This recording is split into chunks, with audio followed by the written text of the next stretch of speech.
So the government is interesting. They come up with a solution to the problem they created. Mm-hmm.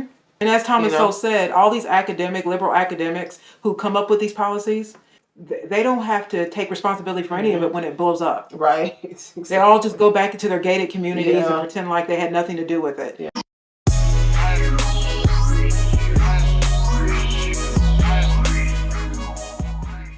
Okay, hi guys, welcome back to our channel. I was watching a video, or actually we both were. I can't say Milton Friedman, but it's not. It's Walter Williams talking about minimum wage. And I thought his thoughts on this is really interesting to me because people always think that you're supposed to increase the minimum wage. And I just think that too. Mm-hmm. But what he has to say is kind of interesting. So if you guys search "free to choose," you'll see a bunch on of YouTube. Yeah, so there's different videos about different things, and they're very interesting. A lot of them are based out in the earlier years. Actually, I think all of them are, aren't they? Pretty much. What, like older? They're older. Well, they're anywhere from the late 70s or early 80s. Yeah. So yeah, but free to choose. You guys just search it. Okay, but anyways, here we go. So what happens to kids who leave third-rate public schools for the job market? They run into yet another government-imposed roadblock: the minimum wage. I used to work in a store like this. I didn't need a ladder back then either. I was 15 at the time, but I've been working since I was 10. As a shoe shine boy, dishwasher, fruit picker, and other odd jobs. But I wasn't the exception. My whole crowd worked. Back in those days, just about any kid who looked for a job could find one. Today, in ghettos like I grew up in, 70% of black children who look for jobs cannot find them. That's a shame. Because a first job means much more than pocket change. It's a chance for a start, maybe in a store like this. Most of the kids that you give jobs to, they hold them for a long period of time here, and I wish I could give more kids jobs because I have kids constantly coming up to me asking me for jobs, and I can't give them the jobs that I wish I could give them. For a small employer to hire a young, inexperienced worker is a risk. The grocer who hired me could afford that risk. I only earned $1 an hour, but that's all I was worth. I didn't have any experience or skills. Today, with an effective minimum wage of nearly $4 an hour, the risk of hiring a young, inexperienced worker may be too expensive to take. If there were a lower minimum wage, I could hire maybe 2 or 3 more. The minimum wage law is a perfect example of the pattern afflicting poor black people today. The government, in an attempt to protect poor people, often creates new obstacles for them. In the 1950s, the minimum wage was only $1 an hour. Given the price level at that time, that meant there was virtually no minimum. Starting in 1961, Congress began to push the minimum wage higher. In effect, the law forced teenagers to ask for more than they were worth. As it became more expensive to hire young workers, black teenage unemployment soared. By 1982, the effective minimum wage, including Social Security and other payroll taxes, was almost $4 an hour, and black teenage unemployment stood at nearly 50%. Other factors contributed, but the minimum wage did a lot of the damage. Going to be lookout for 3 black males, ages 12 to 14 years. So with that same, and I found this interesting only because with raising the higher wages, they couldn't hire a lot of young black men. Right. When you don't hire black men, especially young boys, when they don't have like an after-school job or something, you can't keep them occupied, then crime rises in the community. Because particularly boys, they can't be just sitting around at idle time. They have to constantly be doing something, and what better not doing something than getting yourself ready to learn something and to get that. Because like you said, you get more than just the pocket change. You learn about getting up on time and going to work and getting there on time. There's a lot of things that teach you that are going to help you later when you get a better job or you get more educated and you get something better. But when you hire the minimum wage, you lessen people getting hired. And right now, when they're trying to fight for 15 and $20 an hour for minimum wage, what's happening now is companies are now getting robots. Because why are they going to pay people who are not, skilled to really do anything, $15, $20 an hour, and they can call off They can get health insurance. Yeah, very. It's cheaper to just get, like, that's why when you go to the grocery store now, you see that you bring up your own groceries. Yeah. It's cheaper. You deal with less call-offs. You have to deal with less. I ain't gonna have anybody to watch my baby. It puts people out of work. I think that hiring the minimum wage, and I used to never think this, but the logic in it makes complete sense to me. We look at the numbers and how we look at the numbers and how people have become very lazy. So I used to think that if you give them more money, they're going to work harder. That was my thought process. But what I realized in real life, because I know this because I'm in the working world, is that the more money that you give people, the less that they do. They, like Kara said, they call off a lot. They feel entitled now because they have an automatic, whatever, $15, whatever it is. And there's no real, it's almost like they didn't really earn that price. Right. You know what I mean? And I know that that's not even a lot of money, really. It's not even a lot of money. But something about it makes people lazy. And when our minimum wage was lower, our economy was much better. And there's something that hard work does for people's mentality. Somebody who works in McDonald's, unless your management, should not be making $15 an hour. They shouldn't. You should not be giving some 17-year-olds $15 an hour. They're not worth that. Yeah. They haven't had life enough or even training to do anything else to get paid that kind of money. You price yourself out, really. Yeah. When with minimum wage going up. And a whole lot of other things, like you said, in an attempt to help the common man, you actually hurt the common man. Yeah, and the minimum wage, if you watch the show, I don't know if it's in this clip or not, but they even go on to say that the minimum wage is really created to cut black people out of jobs. Right, that was kind of the point. Didn't know that. See what happens when you start educating. It's like, wow, I didn't know that. This white lady, actually, I think it's on this particular program. Yeah. She said it was actually created to kind of cut black people out of union jobs or any kind of jobs like that. Yeah. You know what I mean? And Years. The minimum wage may seem like a small thing, but if government had prevented me from working as a teenager, as it prevents so many kids today, it might have altered the entire course of my life. If at that crucial time I had gotten into the habits of the street rather than the habits of working, I hate to think where I might be today. Of course, many black people have made it in recent years, especially those who have finished college and entered their professions. But many others, on the lower end of the scale, trying to get solid blue-collar careers have run into government roadblocks that work just like the minimum wage law. I drove a cab back in 1957 for a while. I made about $125 a week. Drivers in Philly now tell me they make about $250 a week. If they own their own cabs, they can make almost twice as much and be in business for themselves. But what stops them? It's the thousands of federal and state regulations that are imposed on the U.S. economy. In Philly, the number of cab licenses is restricted by law. That makes them scarce and expensive, almost $20,000 apiece at last count. If you can't come up with 20 grand, forget about driving for yourself. In Washington, D.C., you can get a cab license for less than $50. As a result, 90% of the D.C. cabbies own their own cabs, compared to less than 50% in Philly. Fares are lower, the drivers keep more, and of course, more people can get work as drivers. If a cab driver had to pay $20,000 for a cab here, the poor cab drivers couldn't drive a cab. There are 10,000 cabs in D.C. Over 70% are owned by blacks. In New York and Philadelphia, blacks own less than 20% of the cabs. Government licensing closes the door to economic opportunity. Nearly 1,000 occupations in the United States exclude people who do not have licenses. Sometimes the licenses cost money. Sometimes they require the applicant to pass complicated tests that have little to do with the job. Sometimes getting a license requires a friend in the business. All those licensing laws do just one thing: keep outsiders out. Those outsiders are often members of minority groups.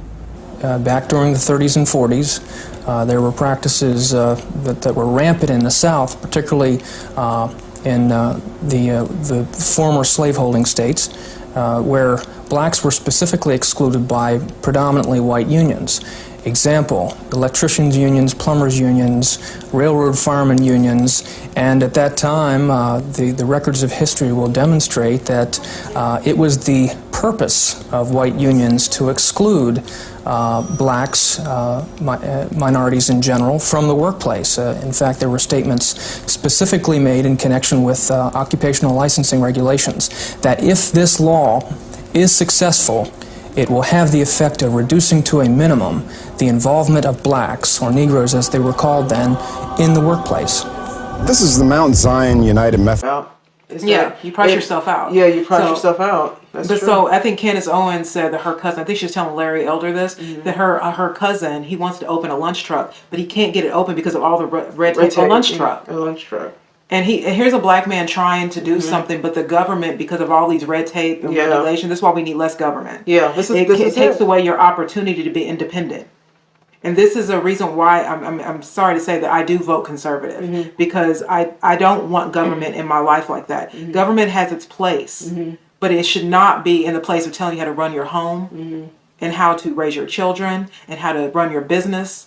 You should be able to, because people were a lot more successful back in those days, even black people, because they had less government interfering in their life. If you wanted to own a business, and a lot of black people did, we had way more black businesses back in the 40s, 50s, and 60s than we do now. There's a point in time there where when blacks were doing better than whites, financially, and when it came to running businesses and things like that. So all of this big government, I think, this is the problem, because the government doesn't have money, doesn't make money. It's our money. Yeah, right. That's supposed to the make money that the government's spending when they go to Ukraine. That's our money. All that war money, all the welfare. That's us. And so that's what I'm saying. When we do our own things like helping the poor ourselves, people give more when they have more. Yeah. So if the government is taking your money because of lots of taxes and stuff, then you're not as willing to help the people who needy people. If you have more, you're willing to give more, and that's just the truth. But it's also human nature. It's just human nature, right? Yeah, it's like human nature. So that's what I'm saying. I think that it is better when, and also, what it also does, it also gives you the incentive to learn something new. Because if you're just going to work for McDonald's for the rest of your life, getting $15, $16 an hour, that means that you're never going to really broaden your horizons. Right. When you were making less, you wanted to, you had more hunger to do more. So it means you had more. You wanted to go to trade schools. Learn something, develop a new skill. Yeah. Right, and you do need to develop a new skill because you need to give back to your country. That's why JFK said, "Don't ask what you can do for what the country can do for you. Ask what you can do for your country." The Mount Zion United Methodist Church in Washington, D.C. Back in 1880, when Washington was still a segregated city, this beautiful building was built by black artisans, black plumbers, carpenters, and masons. And mind you, all working under black supervision. So are many other important public buildings in this city and in cities throughout the South. Today, that sounds remarkable. Even now, black people have a hard time breaking into the skilled construction trades. The fact is, in the late 1800s, black people were better represented in many of the skilled trades than they are today. Today, such blatant racism is illegal, and many union leaders would like to see more black workers in union jobs. But again, good intentions don't always produce good results. The effect of the government endorsing collective bargaining and the closed shop concept within the union movement was that it basically locked in place, to a large degree, for a generation or two to come, white domination of unions. And when you confer upon a union, in effect, monopoly rights to bargain collectively for the entire workforce, they in effect can lay out the conditions, they can set the price for their labor, and they can control entrance to that particular industry. Restrictive labor laws are just like minimum wages in some ways. In effect, they force inexperienced workers to charge more for their labor and thus keep them from competing for jobs. There are many examples, but one of the most infamous is the Davis-Bacon Act, passed in the racist days of 1931, but still enforced today. The Davis-Bacon Act is a 50-year-old law passed during the Depression, the purpose of which was to prevent employers from undercutting wages at a time when it was very much a seller's market in employment, a very high unemployment rate, and it was a Worker Protection Act. Now, it's very much outdated today because the Davis-Bacon Act, 50 years later, has become a Union Protection Act. The net effect of the Davis-Bacon Act today is that it favors union construction firms. Most blacks are in non-union construction firms or are independent tradesmen. Davis-Bacon excludes them from most government contracts. Of course, the government also has programs to help black people get jobs. Between 1960 and 1980, the government spent almost $90 billion on job training and jobs programs. 30 million people went through those programs. The result, unemployment among the targeted groups went up, not down. Good intentions just don't cut it. It is morally outrageous for government to be cutting off the ambitions of those trying to climb the middle rungs of the economic ladder, whether as cab drivers, construction workers, masons, or manicurists. After all, hope is the most important thing that people can have. But what good is hope when people try to break out of poverty just to find that the rules of the game are stacked against them? And where do people end up after the government denies them chances for a decent education or a decent job? In the clutches of the worst government roadblock of them all, the dependency of the welfare system. Minimum wage, that's exactly what happens. You end with what most end up doing is going to welfare. Yeah. There's no, you can't compete for jobs anymore. It's all stacked against you at this point. This is all like a agenda. And this is the reason, like, why when I talk about, especially with our people, I talk about a lot of this feeling sorry for yourself because you're black and slavery talk and all of this, because I believe that it's the talk of that kind of talk that keeps us dependent. Yes. On things like we don't have to get more skills. Yeah. We can just be black.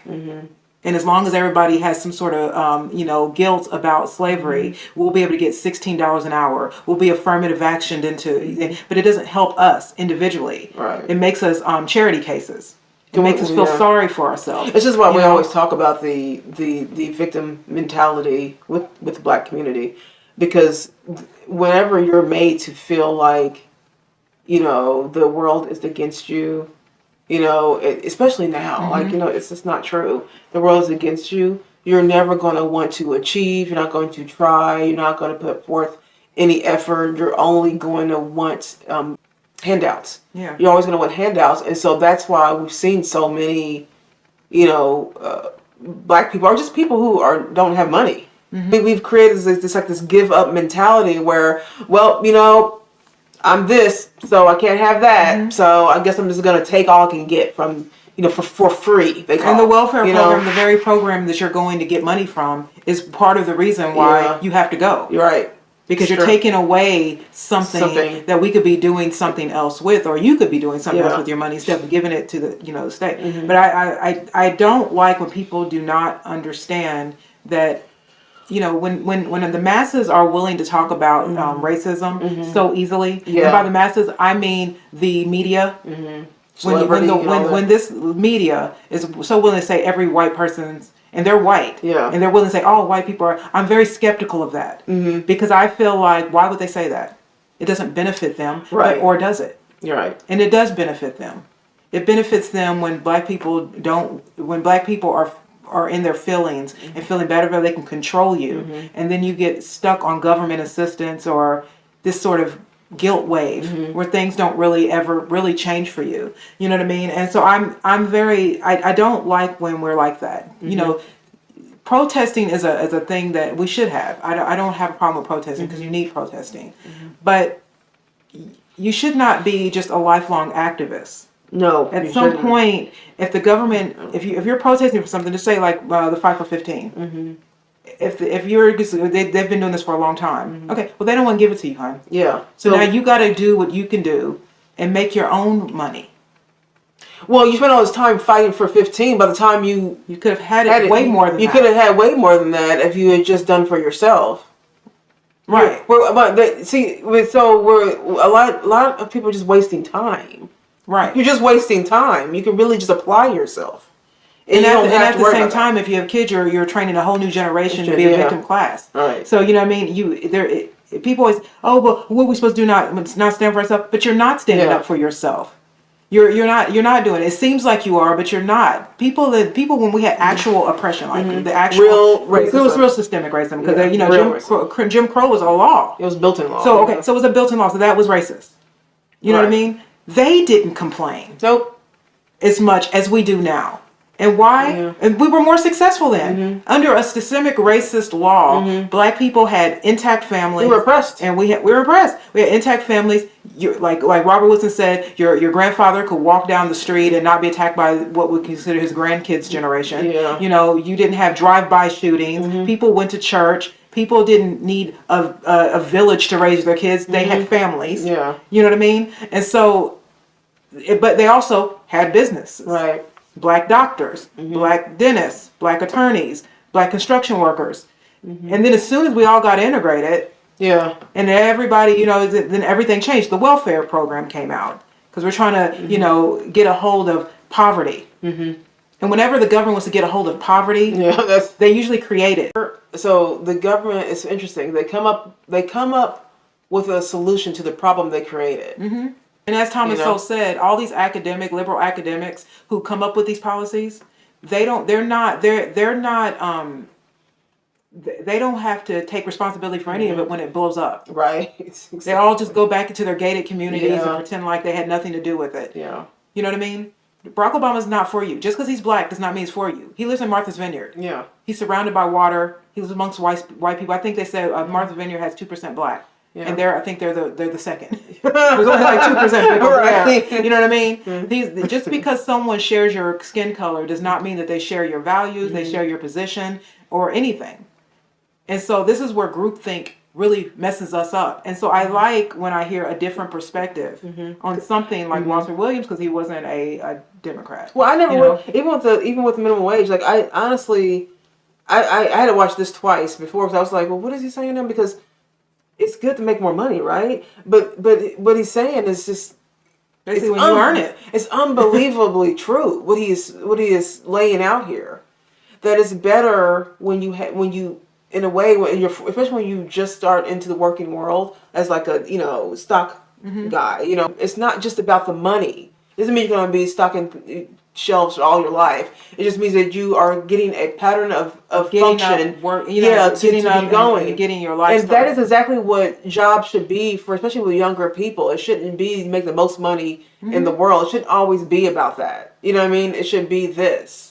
But what we do know, like people have become lazier, which is why I shudder to think what'll happen if we get reparations. Yeah, when you just give a bunch of people, lots of money, and they don't have any idea what it means to have money. This is why a lot of people that win the lottery, I think say 85% of people win those mega millions, they end up in worse off financial places than they were before they even won the money. Because when you don't understand money, and that's what really work is, especially if you want to one day be, really successful, is that every job is a job that teaches you something so that you can take it with you to the next job or the next position or anything like that. You know what I mean?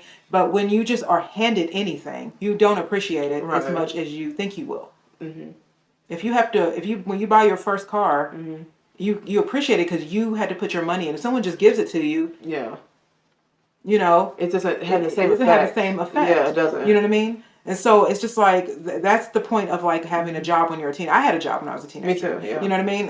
We've always worked. We've always worked, right. And so but it shows you more than, it shows you structure. You have to go to work on time, you get in trouble if you don't. You know what I mean? It sets you up for how to deal with life in general. It's like, you get pocket change. Yeah, of course. But then the neighborhoods got worse. Yeah. Because now you've got a bunch of men, young boys, who are in their teenage years, and they're not working. So what are they going to do?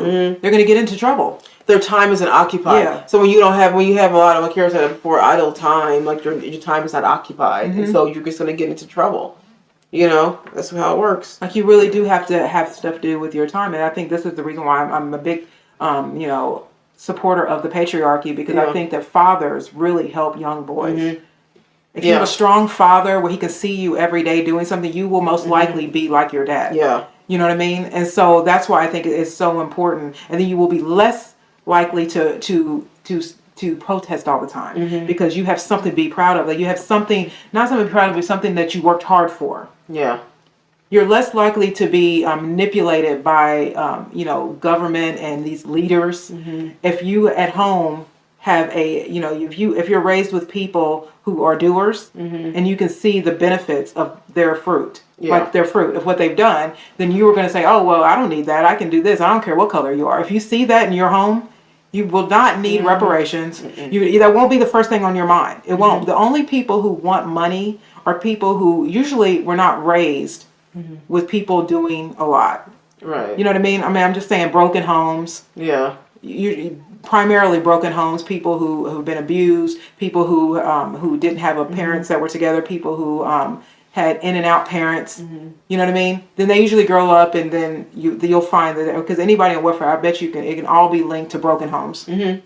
Oh well, no, you'll see it. Yeah, there's no other. I mean, like there's a very rare case where it would be anything but that. Even when you go to the prisons, I don't care what race you are. Most of those people have been raised in single parent homes, white and black, and 90 percentile. Yeah, any color. It doesn't matter what race it is. That's the truth.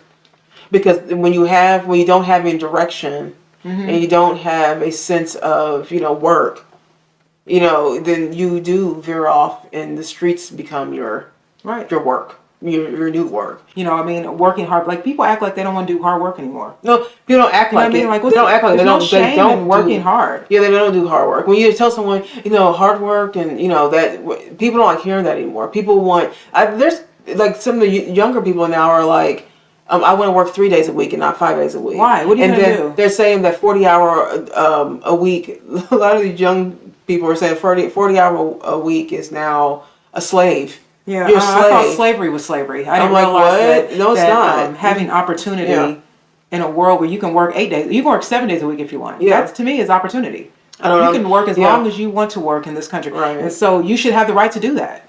Yes. Some people do want to work every day. I mean, you should have the right to do that. I was reading on what's his name, Rob Sterling. His wife said that he would literally work 7 days a week, all day long. Really, she was just like the Twilight Zone. The guy who did the Twilight Zone, but he should have the right to do that. Yeah, and he was very successful. He's very passionate about what he's doing. Now, I'm not saying that everything is work, but I think that when you sit there and say, "Oh, well, we're being enslaved because we have to go to work for 5 days out of the week." Before all this, people were working 6 days a week and they liked it. Right. I'll try to find the full video. I think I can find it. It's a longer. This is a clip of the fuller video, but I'll find it and link that below if you guys want to see the full thing. But again, what was it called? Free to Choose. Free to Choose. But again, look at the Free to Choose videos. They're all really good and informative. And that used to be on PBS, and you will not find shows like this anymore. No, you won't. Because they don't want you to. They don't want you to have information anymore. Free thinking people, doing what did George Carlin say? They don't want all these free thinking people with minds critically thinking. Critically thinking. They're not interested in that. They're interested in obedient people who don't think for themselves and vote blindly. And they're just smart enough to get by to that point. Right. They don't want anybody who's going to think beyond that point. So I don't know. These videos really, I think, help you critically think. So let us know what you guys think about all this. Inspire me. I'm more encouraged by success when you work hard. I'm more encouraged, not even when you're really like financially successful, but when I see people who are just living their life on their terms. Also being productive. And being productive. Like, I like people who are productive and not lazy. I don't care what you're doing. You can be a stay-at-home wife. If you are not productive during your course of time, during your day as a wife and a mother, believe me, you are doing something. You're doing something. You are making the house run. All the way to someone who is a CEO. I just like when people are not lazy and are productive. I am not a lazy person. I'm very productive. I find things to do with my time, particularly when since I am a worker at work. Like, I don't like laziness. And I do see a lot of this laziness going around. So the more money you give people, the lazier they get. It seems like that's what's happening. The people who complain about money the most are the people who aren't willing to do anything to get it. I know, right? And really, they just want everybody just to have it because they think they just feel, and that's such a first world. It is. Sort of, because all around the world, people have to walk miles for water. Yeah. And here we are, we can just turn on a faucet. And I know. It's just like, but there are the people who I find that complain the most about money are the people who are not willing to do very much to get it. I know, right? Just complain and whine. So let us know what you guys think. Leave some comments below. We'd love to hear your thoughts on this. Don't forget to like and subscribe to our channel if you haven't already. And that's it. We will see you guys in the next video. Bye!